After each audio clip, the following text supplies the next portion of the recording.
Are you ready for part two? A couple of weeks ago, we talked about natural language acquisition and the grammar translate approach, and we had an interview with Dr. Rob Plummer, and we talked about a couple of these things. Well, it's time for part two. Let's get into it. So a few weeks ago, I sat down with Dr. Rob Plummer from the Daily Dose of Greek, and we talked about the natural language approach to learning the biblical language of Greek, right? The language of biblical Greek, whatever you want to call it. And as we were doing this, we actually had this was a live call we had all Master New Testament Greek members and also YouTube members as well. People who are members of this YouTube channel were also invited to join us for that call. And we talked about the natural language approach, and we compared it to the grammar translate approach, which is what I use in Master New Testament Greek and what Dr. Plummer uses and what, frankly, most seminaries use. And now, this is not to say, anyway, so we did that. We had to talk about that. I'm going to talk more about that in just a moment.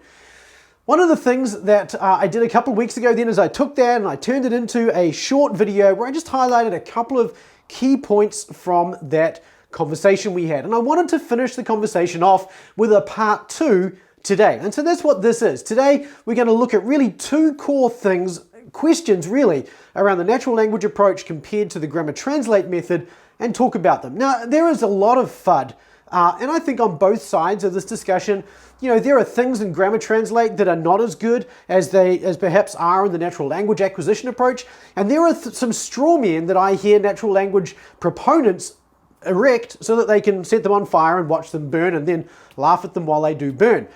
Now, that might be a little bit too harsh, but, nonetheless, I'm used to interacting with sort of academic arguments, and one of the things I do see a little bit is a number of straw men. And we're not going to address all of these. It's not really the goal, but really some of these things that do come up are, I think things that we should talk about. So one of the first ones that I did want to talk about and that we did discuss inside our discussion, Dr. Rob Plummer and I, when we were talking about this, is the natural language approach a faster approach to learning the New Testament, to read the New Testament in the original languages?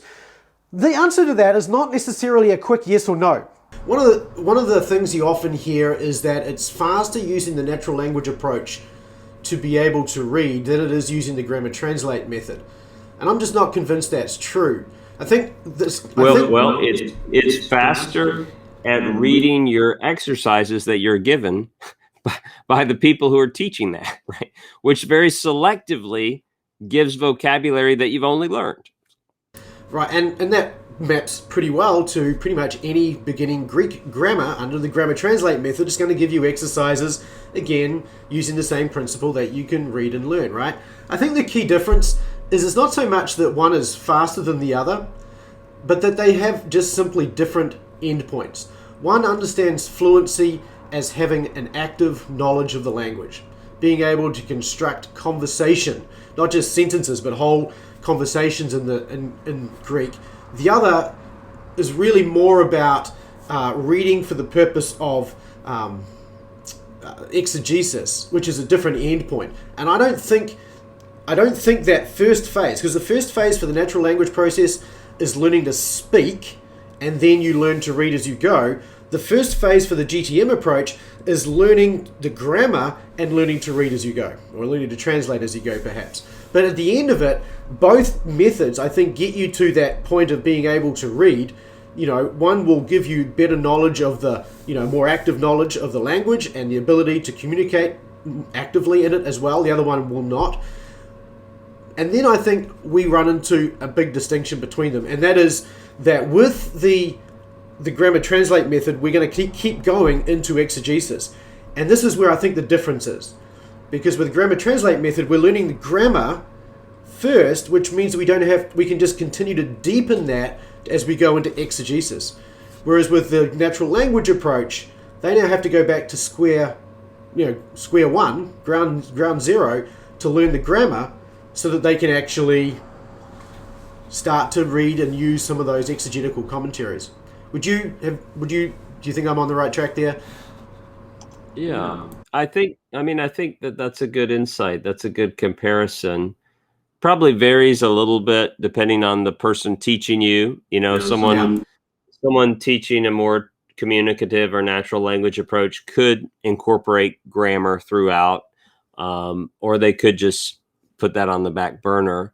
And equally, hopefully in the communities that we're living in, right? The goal of this is all to know God better, right? And to love him and to love his word and to love his people. And it is sad to see sometimes people throwing stones at each other about when we should be, hey, if that works for you, that's great. If it brings you close to his word, that's great. if you haven't already done so, could you hit the like button on this video and then make sure, if you haven't already done so, subscribe and hit the notification bell. And that way you can find out when new videos are released. Let me get back to it. Another question that's worth asking, is it possible that there may actually be some weaknesses in the natural language acquisition approach? Is it possible that even though it's got all these great strengths, there are still perhaps some weaknesses in it? And I think this is worth asking and thinking about deeply. Let's talk about that one together too. One of the key outcomes I think that we're sort of wanting to have is the exegetical process. Now, I know that you've had people who have learned through natural language acquisition come through your classes. Can you tell us a little bit about what your experience is with that and what you've observed there?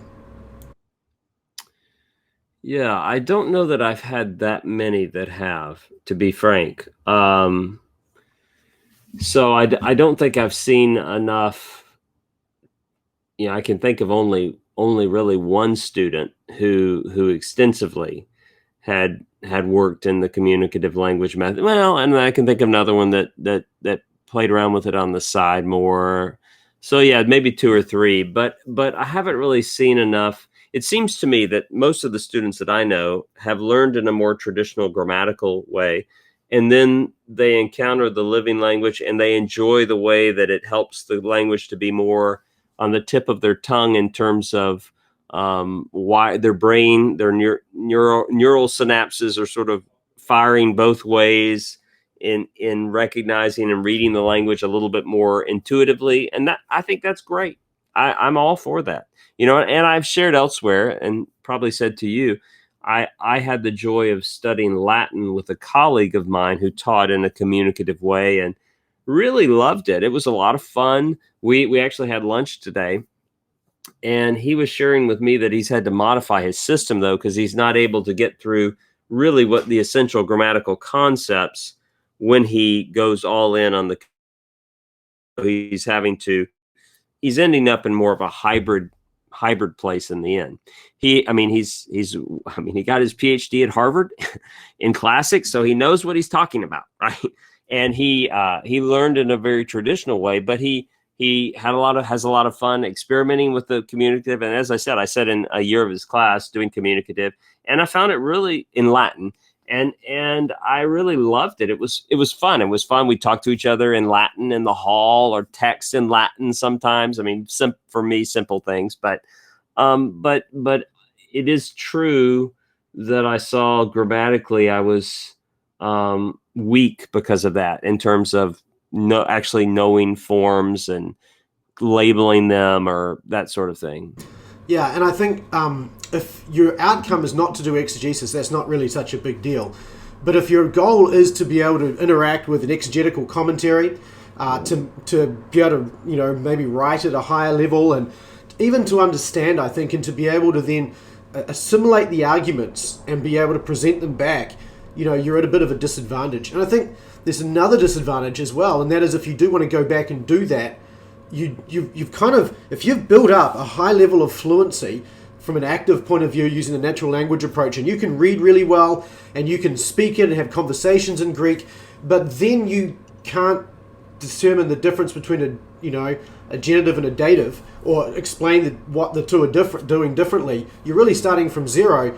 And there's got to be a huge motivational block at that point, because you're going from, before I was doing this, I worked for Microsoft, and we were focused, there was a good focus there on user experience. And a user experience designer I listened to in a conference one time said that really for people, there's this I suck factor, right? And when you feel that I suck at this, then your motivation levels are really low. And so if you go from being really good at something to really sucking at something, and you already feel you know it, your motivation to carry on down that track is really low, which I think will be an inhibitor to actually developing your knowledge of that exegetical process and the grammar later on down the track. Now, again, it comes back to individual, professors and teachers, but from those in the natural language approach who I've had interaction with, this seems to me to be one of those. This seems to me to be a real issue, from what I've seen, anyway. Yeah, I think you make a very good point there that for most people, the whole motivation for learning Greek, Koine Greek, is to read, understand, be able to explain more carefully the Bible, not so they can gather together with 7 other people in a room and have a number of somewhat artificial conversations in Koine Greek, though that's kind of fun. You think about, I don't know if you're familiar with the language Esperanto. It's an artificially created language. Some scientists got together and said, let's make a very regular language so everyone doesn't have to learn. You don't have to learn Spanish and Korean and Chinese. We could all just learn Esperanto, right? A common logical language. Well, this didn't catch on that well, did it? But there are, a few thousand people in the world who speak it. And they get together in conferences, you can Google, and they get together and they have a lot of fun talking with other people in Esperanto. I mean, that's fun to connect with other people, to have a language so there's that element that's just about being human and communicating, right? And that's magnified when you're doing that in a biblical language, right? You're doing that with words that Paul and Peter use. That's kind of cool and fun. But it does still raise the question, how does that help you read their letters or their gospels more carefully and faithfully and understand them, explain them better? How much does it help in that? And how much of the joy of that is just being human and communicating and having that communal experience, So. Yeah, I think so. I think so. And part of the reason why even things like Master New Testament Greek work is because we're able to jump online and, again, enjoy that communal experience together as well. Even though we're not talking in that language, you can certainly see how that would add to it.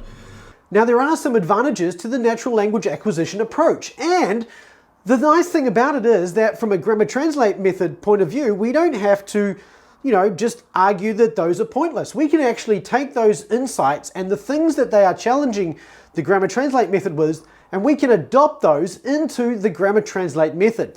And so it's worth thinking about, what can we take from the natural language approach and incorporate into what we do in the grammar translate method so that we can learn Greek better as well, and so that we can help more people learn to know and love the Greek of the New Testament. Because fundamentally, that's what this whole discussion is about. It's not that we're doing two different things. We all love the scriptures and we all want you to love the scriptures.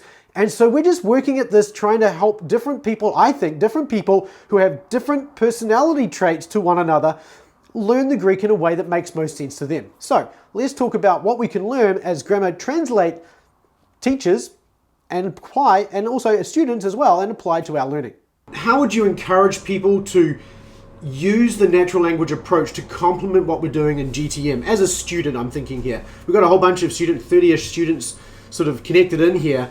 What would you say to them? They can all see you, of course. What would you say to them in terms of, how to make use of these new tools and resources and things that are out there? Well, I do think it's a good idea to, I think Biblingo has free 10-day trial. Get on there and explore their video flashcards and things like that, and see if these are helpful. I mean, at a very basic level, when you learn vocabulary, don't just read it, vocalize it, hear it, act it out even, make it, visualize it, so that the vocabulary it really is, these are words that communicate. And if we learn them in that way, and I think it's great to read aloud and to visualize what we read aloud. And so, I think the living language, community of language people are right to push us to say, this is, again, I think it's a distortion. I don't think anyone really thinks the Greek New Testament is a code or something like that, but it's a language, and read it as a language, enjoy it as a language, listen to it visualize it as you hear it. And so, yeah, incorporating. And if you have a community where you're able to talk with other people or that's great.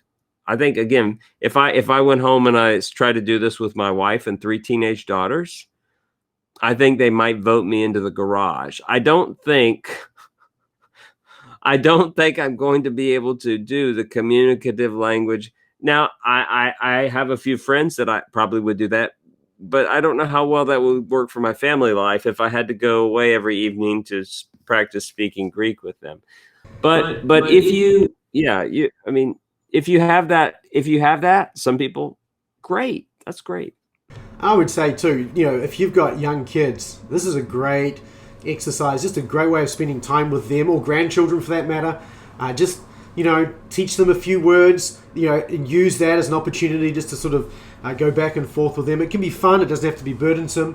Get them to ask, for small things in Greek, teach them the words they need and then respond to them and so on. So those sorts of things are great little things you can do as well. I wouldn't do that with my... when they get to be teenagers, they'll refuse, though. Yeah. So as you can see, there is a lot to take away from this discussion. It's been a really helpful discussion for me, and it's been something that I've been following, like I mentioned in the last video, for quite some time. There's a lot for me to learn as a teacher. There's a lot for students to learn as well. And so I look forward to incorporating some of those findings into what I do. So with that, if you are interested in learning to read the New Testament in the original language, and you want to go beyond just reading to being able to work with exegetical commentaries and work with the exegesis of the text more fully and understand the text at a really grammatical level, what I do is what I call exegetical reading. If you're interested in that, then go down to mntg.me/roadmap and download your free roadmap to mastery. And in that, I explain kind of what the path looks like from where you are now, whether you've never learned Greek before, all the way through to reading the New Testament fluently and also having that grammatical knowledge just sort of falling out of the text as you read it. That's what I'm taking you to do, and that's what Master New Testament Greek is about. So masterntgreek.com/roadmap. Again, thank you so much for watching. Keep taking small, consistent steps toward mastery, and I'll look forward to seeing you in the next video. We'll see you then.